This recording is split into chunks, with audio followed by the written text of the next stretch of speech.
غزہ میں اسرائیلی بربریت سے شہید فلسطینیوں کی تعداد 704 تک پہنچ گئی۔ 140 بچے، 105 خواتین اور صحافی بھی شامل۔ 3500 سے زائد زخمی۔ اسرائیلی طیاروں کے حملوں میں 5000 سے زائد گھروں کو نقصان۔ اسرائیل نے غزہ کی بجلی کاٹ دی، پانی بند کر دیا، کھانے پینے کی اشیاء اور ایندھن کی سپلائی روک دی۔ غزہ کے مکمل محاصرے پر اقوام متحدہ کا اظہار تشویش۔ حماس کے حملوں میں ہلاک اسرائیلیوں کی تعداد 1100 تک پہنچ گئی۔ 2000 سے زائد زخمی۔ حماس نے اسرائیل کے F-16 طیاروں کو بھی نشانہ بنانا شروع کر دیا۔ القسام بریگیڈز نے دھماکہ خیز مواد سے لدے ڈرونز کی بھی ویڈیو جاری کر دی۔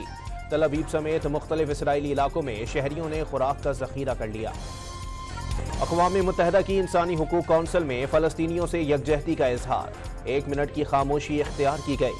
ترکیہ کا غزہ میں ہنگامی طور پر امدادی سامان بھیجنے کا اعلان۔ اسرائیل اور فلسطین کے درمیان ثالثی کی کوشش کر رہے ہیں، قطر کا دعویٰ۔ سپریم کورٹ میں پریکٹس اینڈ پروسیجر کیس کی فل کورٹ سماعت آج پھر ہوگی۔ سپریم کورٹ بار، نون اور کاف لیگ کے وکلاء کے دلائل مکمل۔ اٹارنی جنرل اور دیگر سیاسی جماعتوں کے وکلاء دلائل دیں گے۔ الیکشن کمیشن میں تحریک انصاف سے انتخابی نشان واپس لینے اور پارٹی چیئرمین کو عہدے سے ہٹانے کی درخواست پر سماعت آج ہوگی۔ سندھ ہائی کورٹ نے MQM کے کارکن رئیس مما کو قتل کے مقدمے میں بری کر دیا۔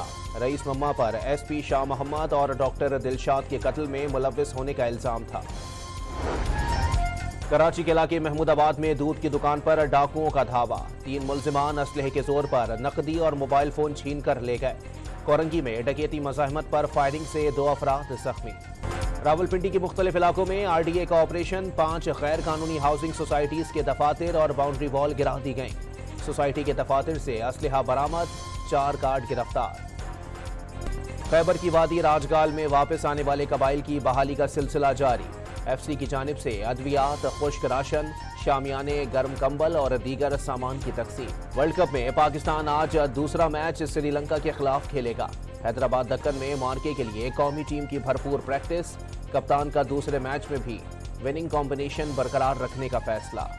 گلگت کے بالائی اور پہاڑی مقامات پر موسم سرما کی پہلی برف باری۔ پھول اور پودے نکھر گئے، سردی کی شدت میں اضافہ۔